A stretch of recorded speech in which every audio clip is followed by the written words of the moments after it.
Guten Abend und herzlich willkommen. Hello and good evening and welcome to the Goethe-Zentrum's first annual #German Language Day event. The Goethe-Zentrum Atlanta is excited to celebrate German Language Day with German language learners across the Southeast during our Hurra, leben, noch, Vitale Sprache, lebendig, vermittelt event series.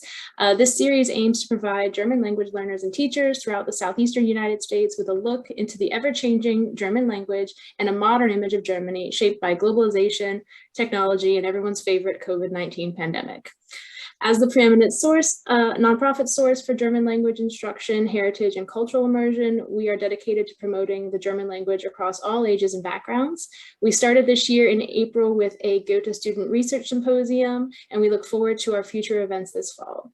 Tonight, we are joined by Associate Professor of German and Linguistics at the University of Alabama, Dr. Doug Lightfoot, and he'll be presenting on the topic, How Strange is German Change? Before I hand the reins over to him, just a little bit of housekeeping for how to Zoom. Not that we're all not experts after the past 18 months, but for the purpose of this event, we appreciate if you can keep yourself muted until the Q&A portion. If you'd like to ask a question by unmuting yourself, you're welcome to. You can also write it in the chat, either publicly or directly to me, and I'll ask it on your behalf to everyone. You can have your video on or off. That's a personal preference. We love to see everyone's faces, but understand if you're not in a capacity to do so. And if you do have any questions for Dr. Doug Lightfoot, please save them to the end of his presentation, and there'll be time for a Q&A in German or in English. Without further ado, I'll hand it over to you, Doug. I remember to unmute myself. Okay, great. Thank you very much. It's a pleasure to see so many people who are interested in this event. Welcome to everybody again. And thank you for the invitation from the Goethe Center and for the colleagues there who have worked hard to put this together and organize it and everything connected to it. I will go ahead and I'm coming to you from Alabama, by the way, so greetings from Alabama to everybody. It looks like most of you are coming from Georgia, but not all of you. So it's good to see a good geographic range here. I will begin to share my screen. I have a presentation that I put together about how unusual or how normal is it for German to change. I will go ahead and cheat, and I'll get right to the heart of it. And I'll say that it is totally normal for language to be changing. Maybe some of you realize that, maybe some of you don't, but it's both a simple concept and it's an unusual thing for people to grasp. So I hope that some of the examples that I can provide for you can help you understand this phenomena that all language is always changing, and German is not an exception. How often do we hear, though, that people make the claim that some language is in danger of going away, and often that language has millions and millions of speakers, like German, for example, or English, for example. It's not unusual for us to hear this. Why is that? We'd have to talk to a sociologist, really, but it just happens to be something in the way of human nature that when we are confronted by others, it's often the case that we somehow feel threatened by them. So Germans can sometimes make the claim that our language is endangered. Americans can say it about English. The Brits can say it, whoever. It goes on and on. It's an age-old story. Age-old going back centuries. Just to give a couple of examples from the 1600s and the 1700s, German speakers had the distinct idea that, yes, French is coming and we are under attack from it and we're losing German language use. And then go forward a century or two and English takes over that role of who's threatening German, and German speakers are perceiving that English language is assaulting us and we're losing German. What are we going to do about this? Well, we would advise everybody to simply relax and breathe a little bit and understand that this is a normal kind of a phenomena that people are perceiving. The actual status of German is quite robust. There are around 100 million speakers of it hanging out around the globe. there are also about 100 million other people on Earth who are learning German. So with multiple hundreds of millions of speakers and learners, German isn't going anywhere soon. But that's only one thing that people tend to worry about, other languages encroaching on them and German speakers thinking that other speakers might be encroaching on them. The other thing is that there are all kinds of other changes that are taking place, and that's just a fact that people have a really rough time grappling with. What are some of those other kinds of changes? This slide indicates one that has to do with the grammar becoming somewhat simplified. A few thousand years ago, there were about 8 grammatical cases in the language group that the German language descended from. 8 cases. So today we pretty much have nominative, accusative, dative, and genitive, right? So there were double before. And then getting into a kind of a prehistoric type of German, there were 5 or 6 cases, and so they were lessened. And now we have the 4 that I just mentioned, but that's not really the whole truth, because in actual spoken German today, we don't hear that much genitive being used unless somebody's speaking really formally. The genitive use is being lost, and what's taking its place are different kinds of prepositional phrases. I have a couple of examples here. So the hat of the man, this des Mannes, is the genitive grammatical form that is falling by the wayside somewhat. And the hat of the woman, der Hut der Frau is the genitive for the feminine form. And instead we have prepositions like von der Frau, of the woman, von dem Mann, of the man, that are competing and winning against those genitive constructions. That's been going on for at least decades, probably at least half a century easily. Just to give a sprinkling of some other examples, those who are learning how to use weil constructions, those dependent clauses that make you have to put the conjugated verb at the end of the phrase. So I'm going because it is late. Ich gehe, weil es spät ist. That's the grammatically acceptable kind of form. But in actual spoken language, we're hearing more and more people break that rule and put the conjugated verb where it would be if it was not a dependent clause. So I'm going because it's late. Ich gehe, weil es ist spät. You can also see this construction being used in novels and things, especially I've noticed it in writing, in literature that's coming from Southern German varieties. So there's a change in word order going on there. All kinds of other changes too. Spelling reform changes from the late 90s and early 2000s that dictate the use of capitalization, or whether words are written as one word or as 2 words, like to bicycle, Radfahren, that kind of thing. Tons of changes took place there. And then ongoing for some decades now, but getting more and more steam, seems to be what are referred to as equity reform proposals that have to do with setting women or females on an equal setting with males in what concerns the language. So where the default case is usually the masculine form, some of you learners of German are noticing this, that, hey, why in my book is the plural for the masculine form being used for everybody? Why are females having to go under the umbrella of the maleness? And so that's being looked at, and there are different options that people have, like the plural of student, Studentinnen, at the bottom of the slide, being used as a so-called inclusive kind of a form to indicate both males and females. And you can tell it's a little bit something is going on because you have the capital I at the end of the plural, what would be the female suffix, and what now a lot of proponents are trying to have be a general plural suffix. So tons of changes going on. Aside from those, we're constantly getting new words added into the language. In all languages, it's just a normal phenomena. Where do new words come from?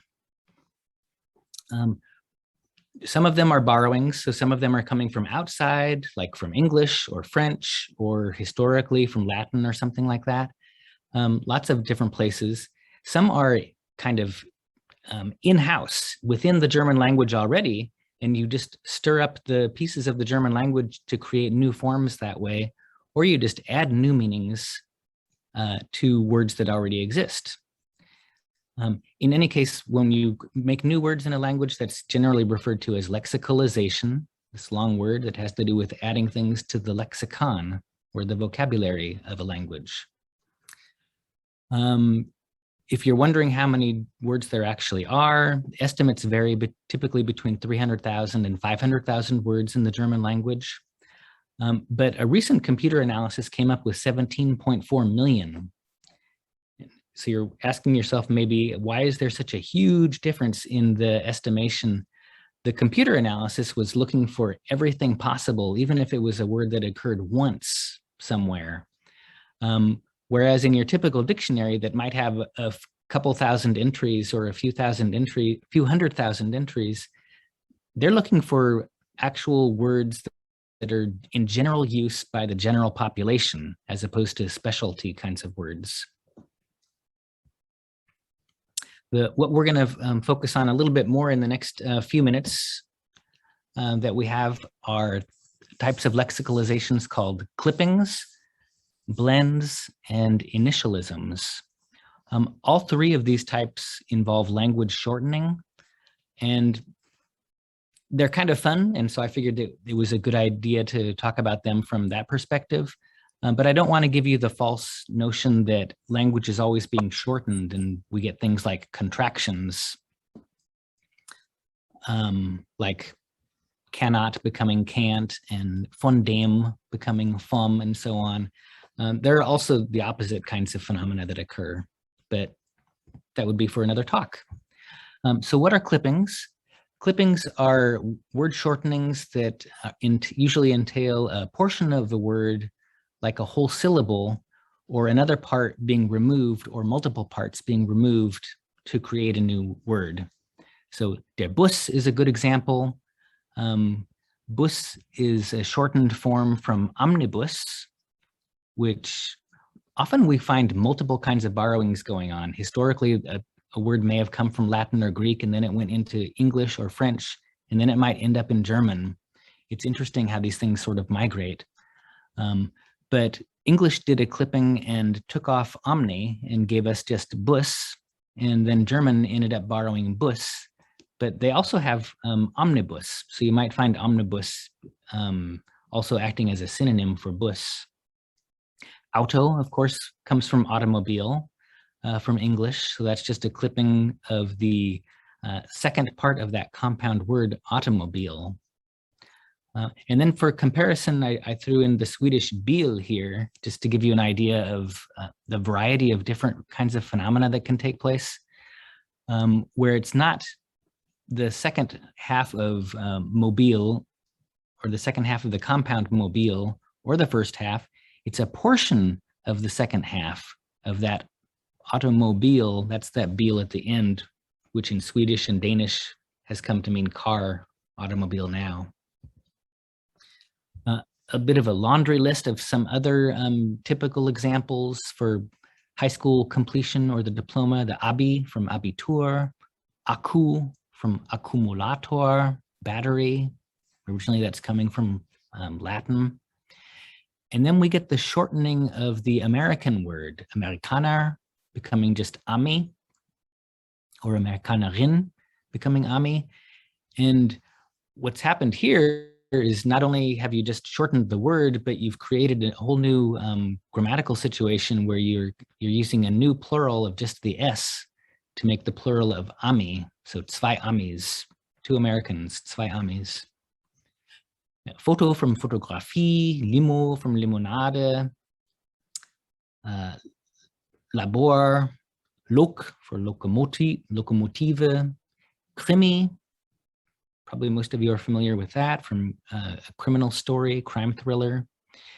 And then we get something doing a little bit different down at the bottom with Ossi and Wessi for an East German or a West German.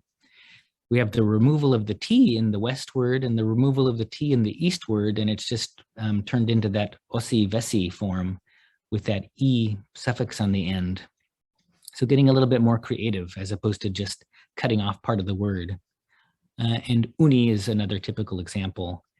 And I got a lot of these examples from Kreidler 2000 in a handbook on morphology. A couple of other kinds of clippings for a Spätverkaufsstelle, which would be a mini mart open late at night. All of the syllables, a bunch of the syllables are dropped except for the very first one, and you keep spät. But then like on the Ossi and Vessi word, you add this suffix of E and you get a späti. I think this is more of a North German phenomena in North German English, or North German, excuse me. Studi does the same thing. You could shorten Student into Studi. Other comparable examples from English that are interesting that also involve spelling changes are making refrigerator into just fridge, or microphone into mic. And there you also have to change the spelling so that people don't get confused, because MIC doesn't really look like anything.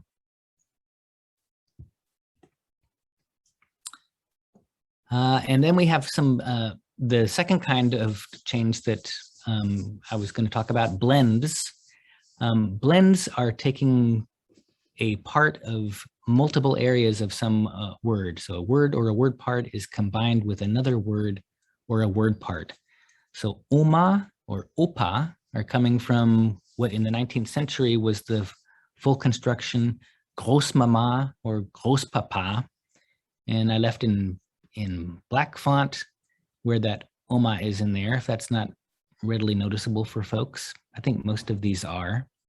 And then we have the submarine, Unterwasserboot, U-boat, Schnellbahn, giving us S-Bahn, Kita, for a kind of a day-long kindergarten, Kindertagesstätte, Kripo, if you're reading any crime stories, you might read about the Kripo, which is the Kriminalpolizei, Azubi for an intern, somebody learning a kind of a trade, from Auszubildende. And then going way back in time, we have Kino, which originally is coming from Greek and then gets to German through French, coming from Kinematograph. And then the Kino is stuck in there. The last type of change that I'm bringing up are initialisms, and they're kind of fun. They do different sorts of things too. They're typically initials that stand for a word.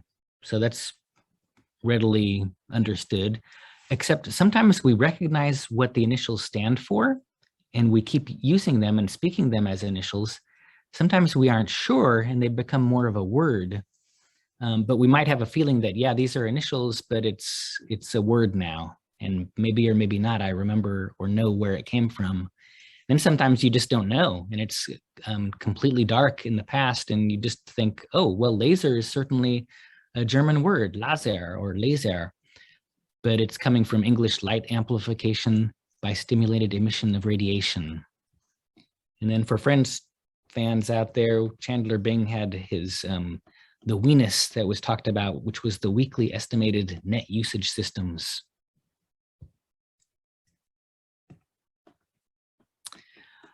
Some other readily recognizable initialisms, BMW, Bayerische Motorenwerke, PKW for a car, a Personenkraftwagen, USA, NATO, WC. WC is kind of funny because there's the initialism for the bathroom that also competes with a word from French, from closet, clos. So we have a clipping that's competing with an initialism. And then we have UFO, but that's coming from UFO, but it's not being pronounced as UFO, it's being pronounced as if it were a word itself, which is kind of funny because UFO is the same initials that it would be if it was in German also, Unbekanntes Flugobjekt. And then another great example is das ABC, where you have the first three letters of the alphabet. Literally, they're letters that are standing for all of the other letters that are used in the language. And that can be used productively to talk about an ABC book or whatever. And then we have alphabet itself, das Alphabet, coming from the same kind of a phenomena, but you're spelling out the A word, alpha, from Greek, and you're spelling out part of the beta word from Greek. But that's what German uses to talk about what its alphabet is, just like English. Right. If you're starting to get dizzy from the different examples coming from different languages and swirling around and ending up in German, you're not alone. And then we have BH, Büstenhalter, Bra.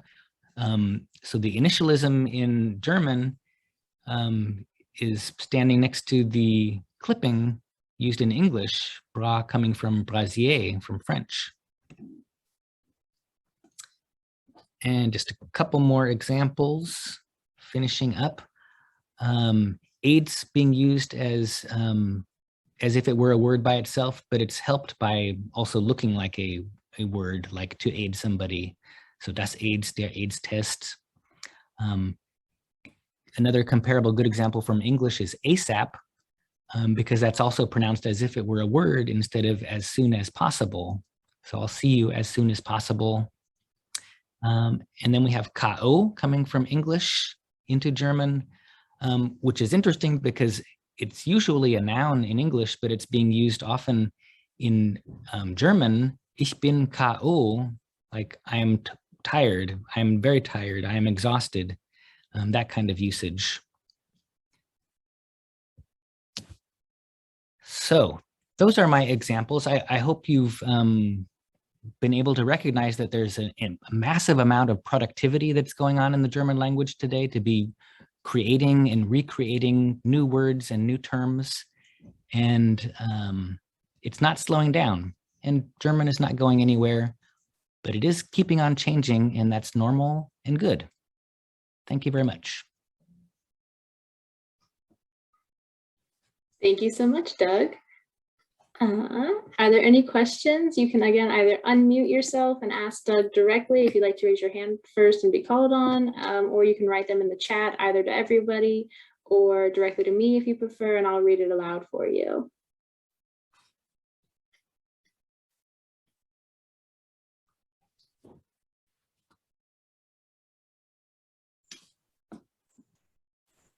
I have a little question. Please. It came up a little bit, and thank you very much, first of all, for the presentation, but it came up a little bit, but I wanted to talk more about it maybe. What role does music play in the change of words and change of language, in your opinion? Nowadays, I think with hip hop and so on, there came a lot of new words into German, but maybe that was already the case in the, I don't know, medieval times. So how is that going? That's a good question. I was thinking of which way you meant that, but the way you mean the question is the popularity of music and lyrics spreading internationally. Yes. Yeah, and the words that come with it in part. Yeah. Mm-hmm. I think that I haven't looked at that particular kind of phenomena, but clearly pop culture comes up over and over again in the literature on language influence and borrowings. So since the 1950s, since the post-World War II era, English, I mean, in particular, American musical artists, their influence has been spreading across the Atlantic, and that's what a lot of German speakers, that's where some of their vocabulary is coming from, because when you're listening to the music, you're hearing it repeatedly. So my assumption is there's been a massive influence from that direction. And also from the film industry, because that's a similar sort of a phenomena that way. I've got a question. When you say people are sort of complaining about the changing language landscape, who are you actually referring to when you say people? I didn't want to offend anybody. It's a general sort of a phenomena for generations of language speakers, German included, that when you tend to become a non-youth person again, so you're an adult or an older adult, you start to notice that there's youth language coming up around you from your children or your children's children. So any adult generation seems to notice this, and it seems to be the tendency to not warmly welcome the language of the youth and their what's perceived as their slang or their wrong kind of language into the fold of standard accepted modern standard German. I think it goes back to sort of a feeling of insecurity and thinking my language and it's connected to my identity and it's not being recognized by this new generation anymore. So what does that mean for me? Are they not going to recognize me as a person? Because we connect language and identity so closely together. It's a very personal kind of a experience to be using language and being a human that way. So any adult really is my main answer for your question, can be threatened by that. Before you go, Angelica, I think Ron had a question. I think I saw a hand raised there at the beginning. Thank you. In my traveling days, which were probably from the earlier to mid 80s up through about 2000, one of the things I noticed was that a lot of these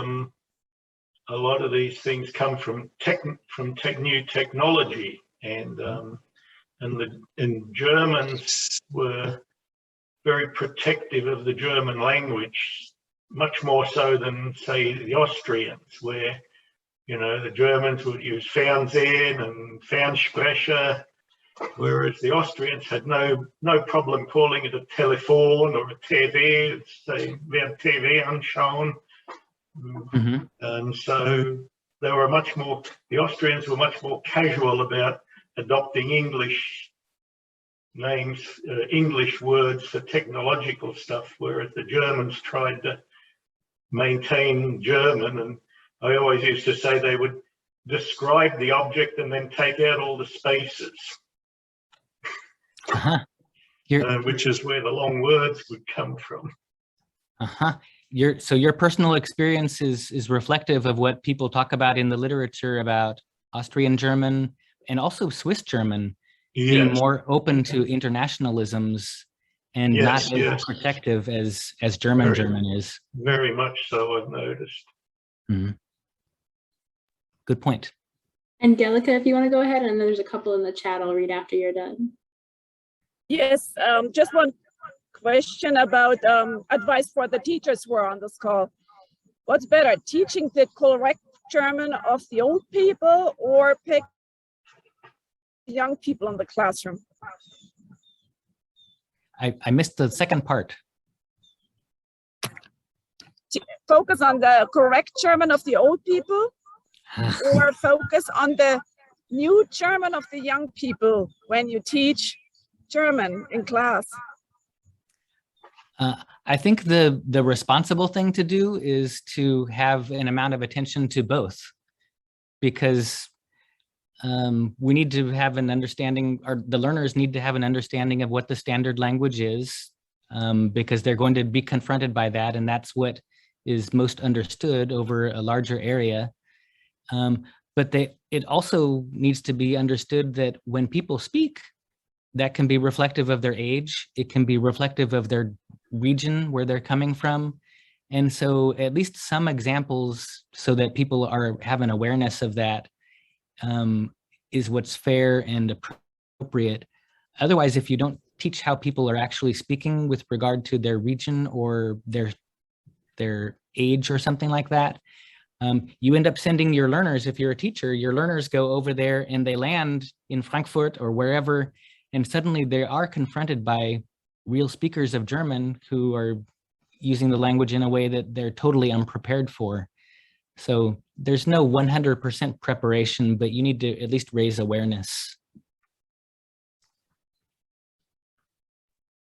Awesome. Mark Merlin is asking in the chat. He was a beginning German student in the 1990s, and goodness, scrolling is hard today. One of the few blessings was the regular orthography. What will happen to that? Well, there is standard spelling now, so it's changed because of the reform that started in the late 90s and finished up in 2006. But the world has gotten on board with that standard orthography. Austria did a year after, and Switzerland and Liechtenstein did I think in 2008. So there were changes that took place. We should take a look at them and get acquainted with them. And Sarah, sort of in that same direction, she's asking how you think social media plays a part in the development of the German language. Ooh, that's a very hot area right now for people to be looking at and figuring out what's going on, because especially the phenomena that I was talking about, initialism and the LOL and all of that.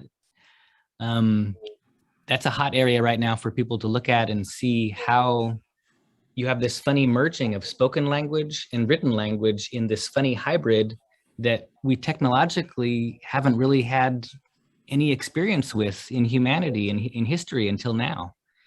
So let's look at it and see what's happening. And I bet it's going to be a goldmine for linguists and Germanic linguists to look at and see how the language is being used creatively and evolving. And is that social media language going to break out and begin to affect how people are actually speaking?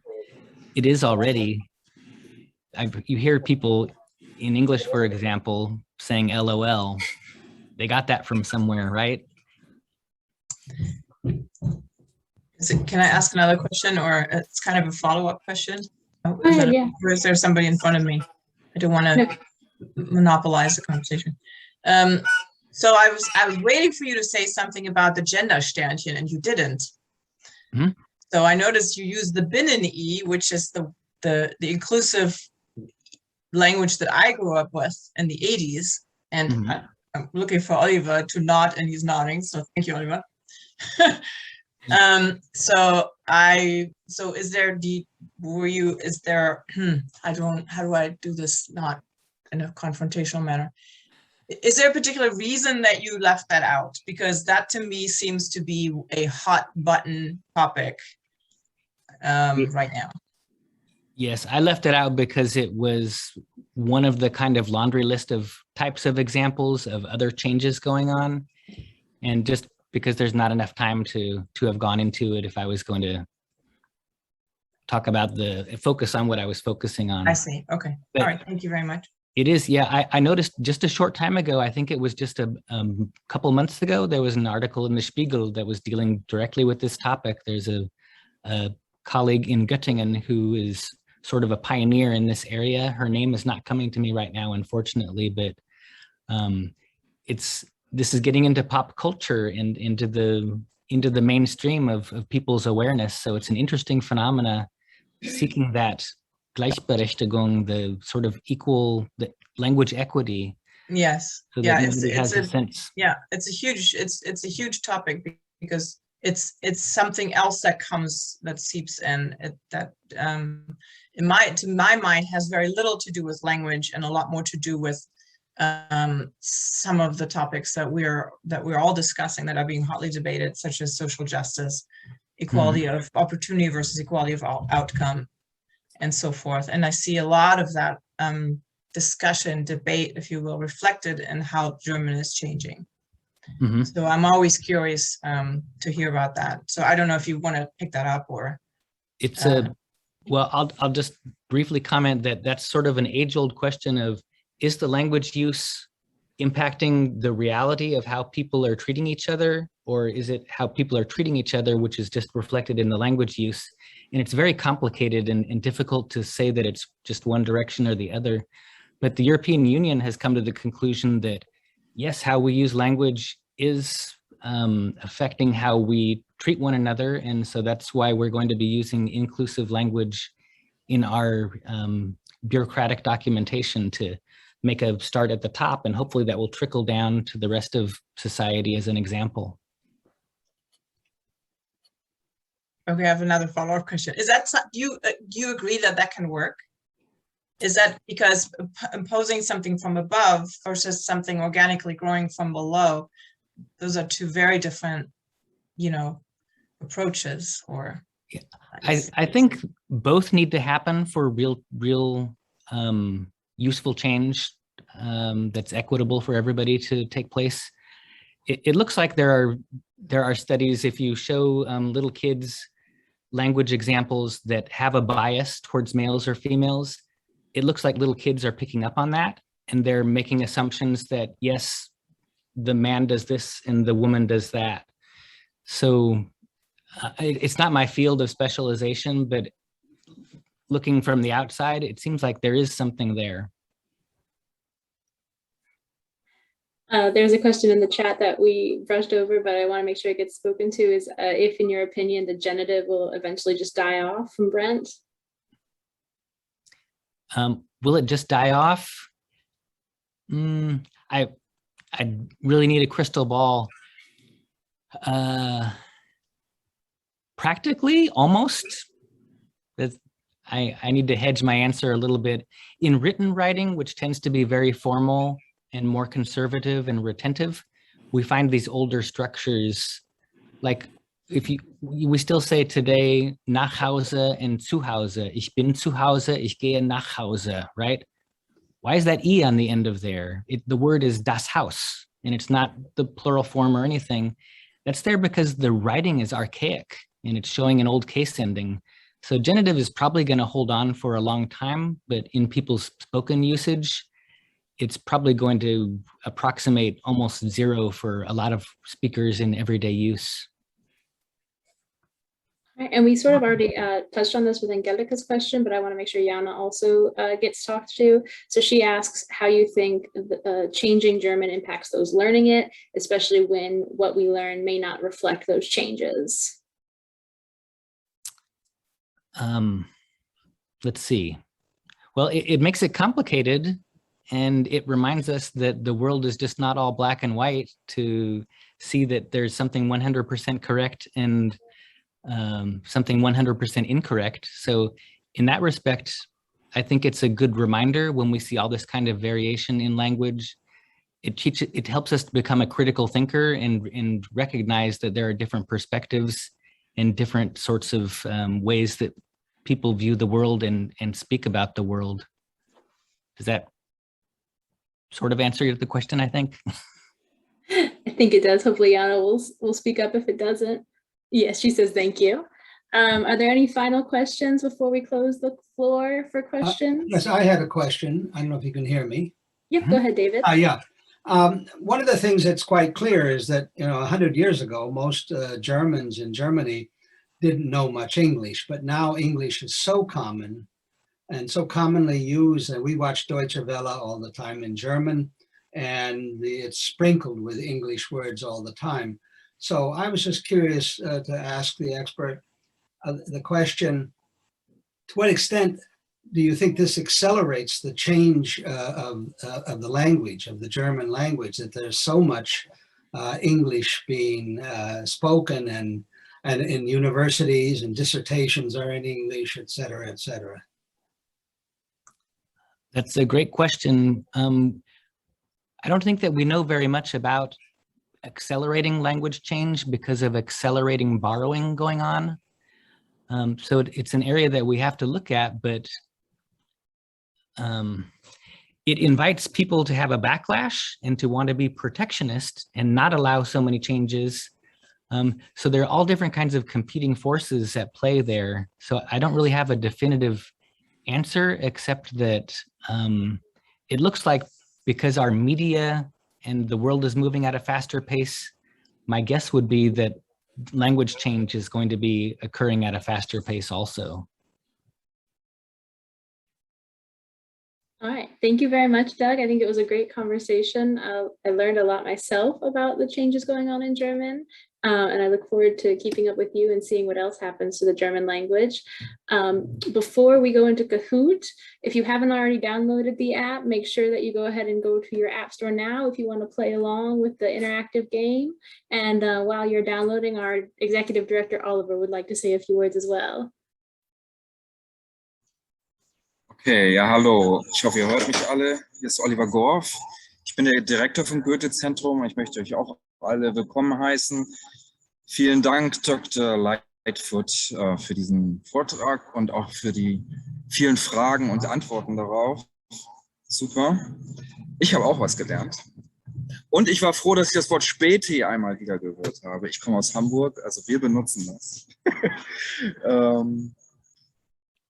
Ich möchte aber vor allen Dingen auch den Lehrerinnen und Lehrern und den Schülerinnen und Schülern hier Hallo sagen, aus Georgia, Florida, Alabama, everywhere, die an unserem Contest später teilgenommen haben.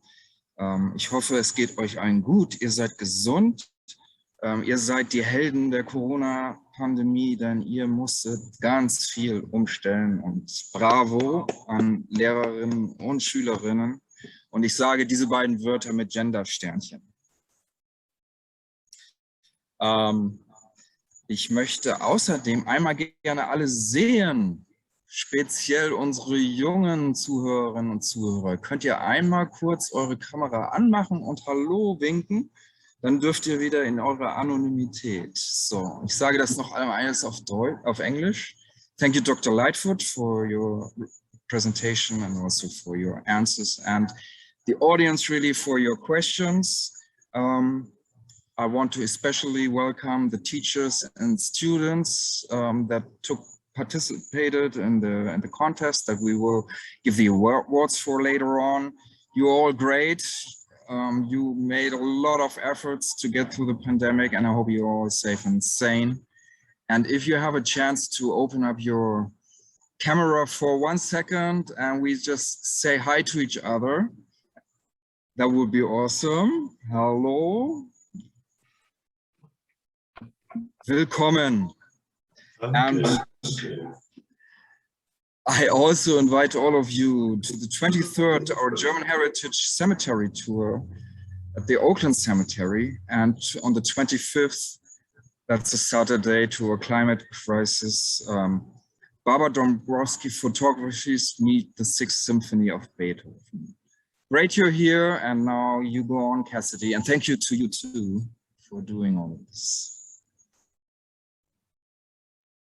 All right, thank you so much, Oliver. Hopefully everyone has had a chance to download the app or go to the website. Thank you to those who wrote the name in the chat. It's kind of a weird word if we're talking about lexicalization with Kahoot. And now I'm going to share my screen so that everyone can get the gaming code.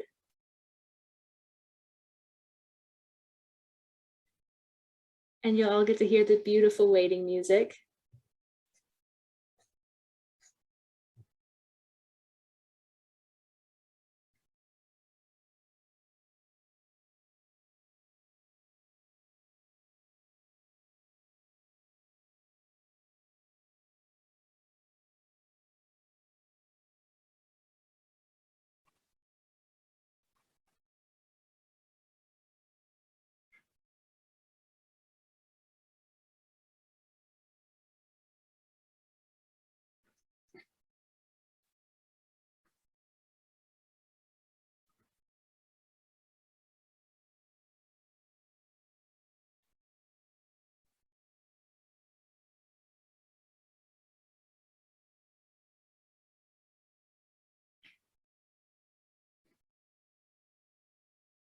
All right, while we're waiting for a few more people to join, I'll do a brief run through of Kahoot in case no one's played it before.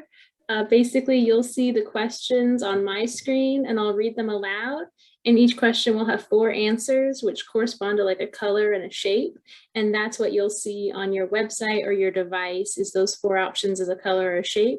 And on your device, you'll want to select what you think is the correct answer and send that in. And then at the end, once everybody has submitted their answers, or at the end of the time limit for that specific question, we'll see how many people got it right.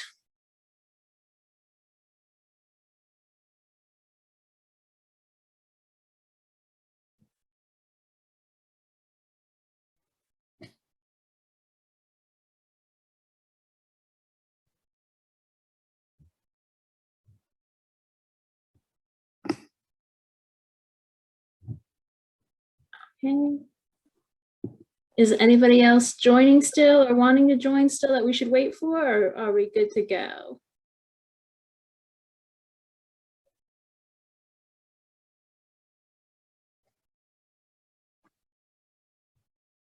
Okay, it looks like we're good, so we're going to go ahead and go and begin the game.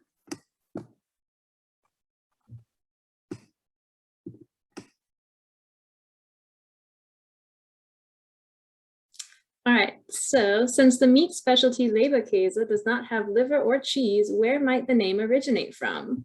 Leber meaning liver, but liver stopped being used during the war. Käse because it was made by farmers who also made cheese. Leb meaning loaf because of its loaf shape, or Käse because it is smoked with cheese and has a cheesy flavor. Say 3. All right, and the correct answer in this one is C. It comes from the word leb because of its loafy shape. If there's anybody here who likes Leberkäse. All right, so now we'll see the scoreboard, and looks like in top place is Millie.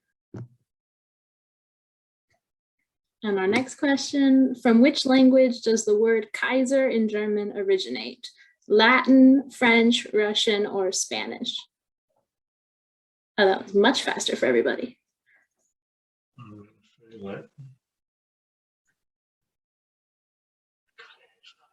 All right, 5 seconds left. There we go. Everyone got their answers in, and most everybody got it right. It is Latin, from Caesar. Oh, yeah. And has the scoreboard changed any? Millie is still in first place. Way to go, Millie. From which language does the word caviar in German originate? Russian. Chinese, Russian, Turkish, or Greek? Russian. You might be surprised on this one. Yeah, I know.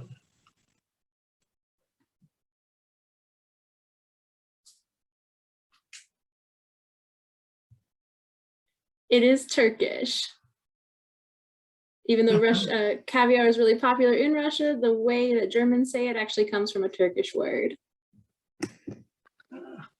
And Millie is still in first, but Aiden is on a streak, so watch out, Millie.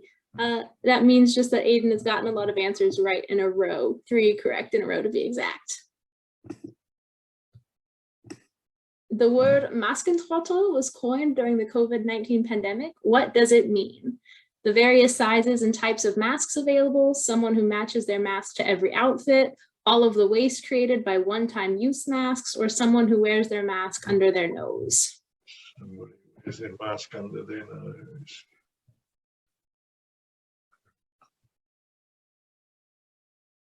And a lot of different answers for this one, but the majority were right. It is somebody who wears their mask under their nose, so it's essentially ineffective. Idiot. And Millie is still in first, on a streak as well. What is the closest English translation to the German slang verb zocken? Yeah. To play video games, to use sock puppets, to pillow fight, or to box? Let's say to play video.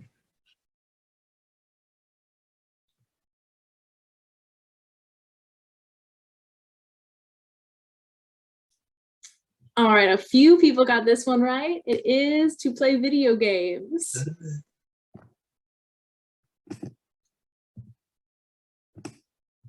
And Matushka has kicked Millie off of first place and is also on a now streak of 5 answers. What is the German slang word Asi short for? A social individual, aber sie sagte es, a sad individual, or asozial?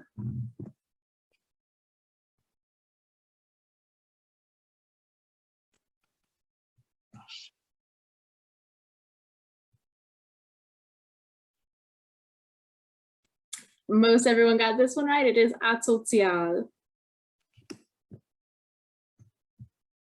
And Matushka is in first place still. But Kelly is climbing, so watch out. If you wanted to express something as awesome using German slang, what would you say?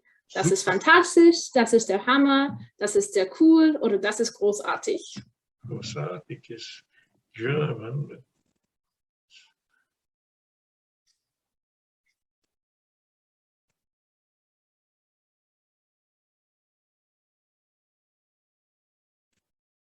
Most everyone was right. It is das ist der Hammer. All of those ways, all the other options are ways to say something is awesome or cool, but it's not really a slang way. And der Hammer is something that has just evolved into German slang, even though it's the word for hammer for some reason. And our scoreboard shows us Matushka is still in first, but Carol Ann has surpassed Millie and is now in second place. Way to go, Carol Ann. If a recipe called for a Messerspitze Salz, how much salt would you put in? A tablespoon, a pinch, a teaspoon, or a dash? Pinch. Messerspitze. Knife tip.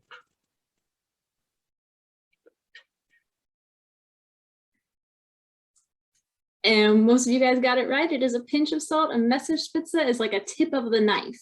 So a very little bit of salt is what the recipe would be calling for. And our scoreboard is mostly unchanged. It looks like Aiden has also knocked Millie down a place.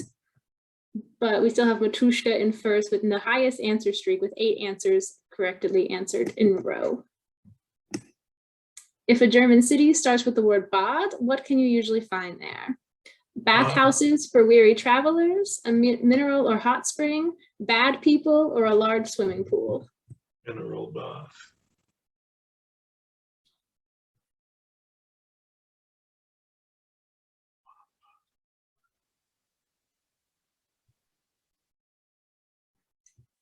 And most everyone got it right. It is a mineral or hot spring, not bathhouses for weary travelers. All right, we still have Matushka and Carol Ann in first and second places. The scoreboard is pretty much all over the place, so it might be anyone's game. And now that we're halfway through, what is the symbol, that symbol, called in German, and what are its origins? An ampersand, adopted from English, Kaufmanns-und, invented by merchants to shorten "and" on its signs and ads or whatever, Sekretärs-und, invented by secretaries for shorthand, or et, the Latin word for "and." Sekretärs. All right, so not many people got this one right. It is Kaufmanns-und, invented by merchants to shorten "and" on signs, ads, etc. Going with my first. And looks like the scoreboard is relatively unchanged. What is the closest English translation to the German slang verb mampfen? To mosey somewhere, to miss someone terribly, to melt in the summer heat, or to munch? That I have no idea. This one might be kind of hard. It's a pretty recent slang word. Oh, yeah. But a lot of you guys guessed right. All right, it is munch, to eat. Just like in English, the munchies, or I'm going to munch on a snack. And our scoreboard is saying the same, but way to go, Jake. He's up 3 places. How did the word Steinreich come to be slang for a wealthy person? From when in East Germany, money had the same value as stones, from when cave people used stones as currency, from when building a house out of stones indicated wealth, or from when the Romans used stones and gold measured against each other.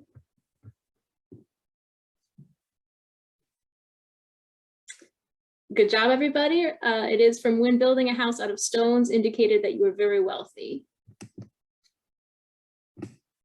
All right, Andy has climbed to second place, and he's on a streak as well. Way to go, Andy. What is the closest English translation for the German slang word? I can't even pronounce this myself, so die Maldirio is my best go. Moldy or dirty diary, the devil, verbal diarrhea, or word vomit? Word vomit. Word vomit. Verbal diarrhea. It is verbal diarrhea. Yeah. Pretty close there between word vomit, but you can sort of see the word diarrhea if you look closely in the German way, and that was supposed to be the giveaway. It looks like Matushka is still up there, but we do have some players that are streaking, so maybe somebody will knock them off. How many new German words do researchers estimate came from the COVID-19 pandemic? 1,000 to 1,500, 100 to 500, 1,500 to 2,000, or 500 to 1,000? This one's really just a guessing game. Yeah, 1,500 to 2,000. And 3 of you guys got it right. It is between 1,000 to 1,500 words that were developed just from the COVID-19 pandemic. And a lot of these are what Dr. Lightfoot was talking about earlier. They're, you know, abbreviations, they're clippings and things like that, but they're all technically new words that were developed from COVID-19. And I guess no changes to the scoreboard, but way to go, David Doyle is up 4 places. From which language does the word bankrott in German originate? Italian, Spanish, Greek, or French?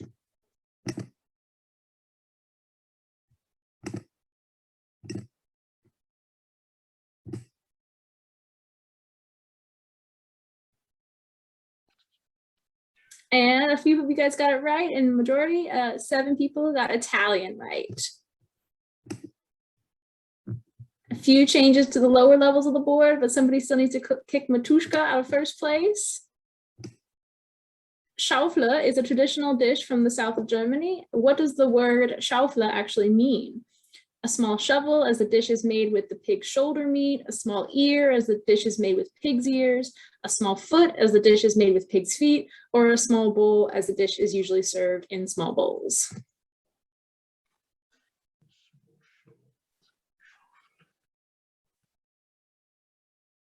Good job, most everyone got that one. It is the small shovel because the shoulder meat of the pig makes it kind of look like a shovel. Okay, a few changes to the lower levels of the board. What is the meaning of the German idiom, nun haben wir den Salat? To be in a chaotic or messy situation, to eat healthy for a change, a person who eats very small meals like salads, or a crazy person?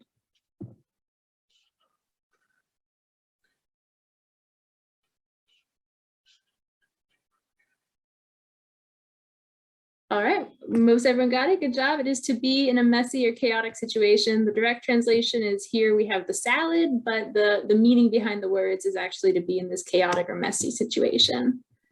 It did knock a few people out, it looks like, and Carol Ann has taken back second place. And what is the meaning behind the German idiom, du hast nicht alle Tassen im Schrank? You're crazy, you're unkind, you're ugly, or you're not smart. Crazy.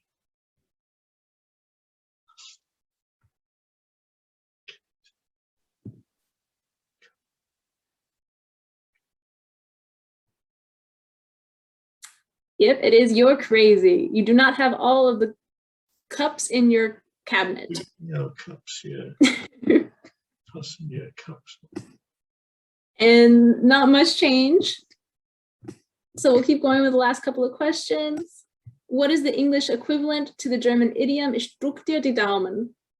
I'll cross my fingers for you, bless your heart, hold your horses, or let's pick up the pace.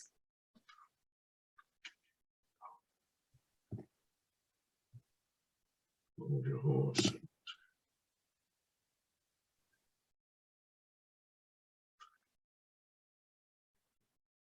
All right, good job, almost everybody. It came out to, I'll cross my fingers for you. The little translation being press your thumbs, but in English, our equivalent is cross the fingers, wishing you good luck. And as we move into the final question, number 20 of 20, it is Matushka still in first place, and Carol Ann in second, and Andy in third. Let's see if the final question can knock anybody out of there. The word Toilettenpapierknappheit was coined during the COVID-19 pandemic. What does it mean? Toilet paper shortage, toilet paper excess, toilet paper thieves, or rationing of toilet paper?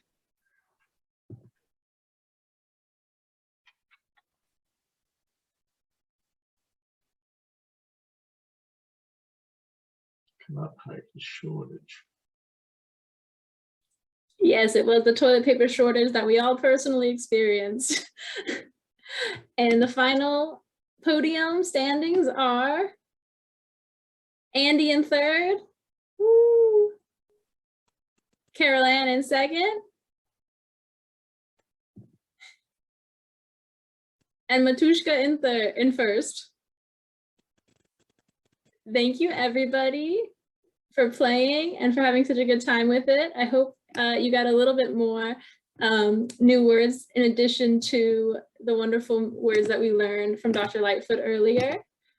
I know we're a little bit over time already. We do still want to announce the winners of our student competition. I know we have many of the students here tonight with us. Thank you all for staying with us this whole time. And so without further ado, I'll briefly summarize the competition for those that might not have been aware of it. And then I will announce the top 3 winners who will each be contacted tomorrow to arrange y'all's prizes.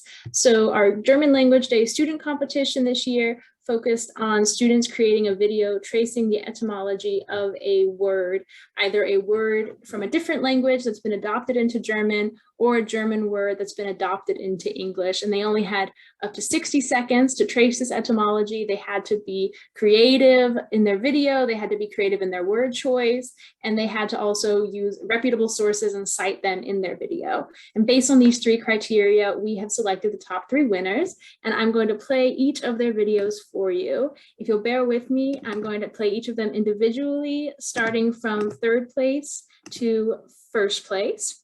So in 3rd place, we have Aiden Schaefer from Glenn Academy with the word Gesundheit. And now my screen will share.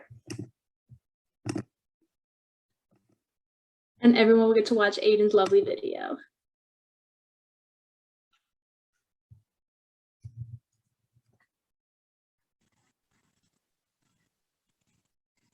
We don't have sound. You have to share your computer sound. Oh, sorry. Let's try that again.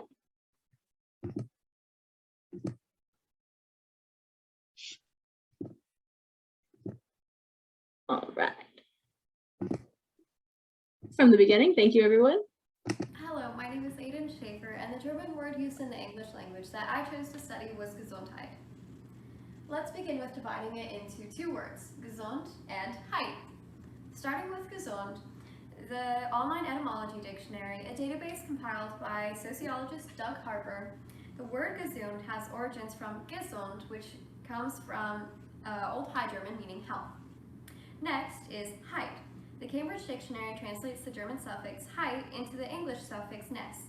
When ness is applied to a word in English, it means that the word is the state or quality of being whatever that root word was. For example, happiness is the state or quality of being happy. Heit essentially makes that same change, which is supported by the Kontakte 9th edition German textbook. Gesundheit is a German word implemented into the English language as a colloquial, albeit less common, substitute for bless you. The origin of Gesundheit is credited to Saint Gregory the Great. Thank you. All right, that was our 3rd place winner, Aiden, with her word Gesundheit. Way to go, Aiden. And our 2nd place winner is Kelly, I'm so sorry for your last name pronunciation, Zrilov from Decatur High School, and her word Bildungsroman. Bear with me again. All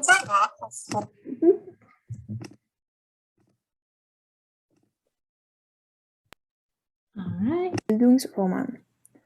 Ein Bildungsroman ist ein Buch über Charaktere, die erwachsen werden. Die Charaktere entwickeln sich oft psychologisch und moralisch. Wir können das Wort in 2 Teile brechen: Bildung und Roman.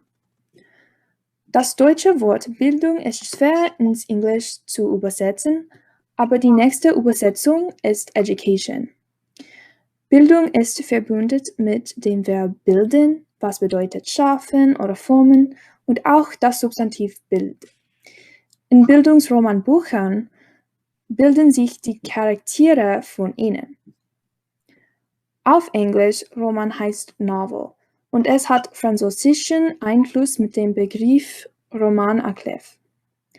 Beispiele für Bildungsromanbücher sind Little Women und Perks of Being a Wallflower. All right. That was our 2nd place winner, Kelly, with her word Bildungsroman. Way to go. And our 1st place winner is Francesca Porcelli from Decatur High School, and her word bankrott. Again, switching between all the very many tabs. Appreciate everyone's patience. And our first place winners video. Das Wort Bankrott heißt bankrupt auf Englisch. Das Wort hat italienische Ursprünge. Viele Wörter auf Deutsch über das Bankensystem kommen aus Italien. Das italienische Bankensystem war sehr wichtig für die Entwicklung des modernen Bankensystems. In der 15. und 16. Jahrhunderte ist das italienische Bankensystem durch Europa gegangen. Das Wort Bankrott kommt aus das italienische Wort Bancarotte, das kaputter Tisch meint. Während der Renaissance, wenn ein Bankhalter seine Arbeit nicht machen konnte, wäre sein Arbeitstisch kaputt. So, das Wort Bankrotten ist von das italienische Wort Bancarotte gekommen.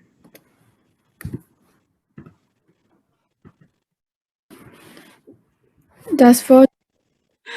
Thank you so much to everyone. We had 16 wonderful submissions, and it was very difficult for our panel to choose just these 3 videos because all of the videos were amazing. We each learned something from your videos and from the words you chose, and it was really wonderful. So thank you to all of the submissions, and congratulations to our 3 winners. As I said, you guys will each be receiving an email from me tomorrow to talk about how you'll get your prizes.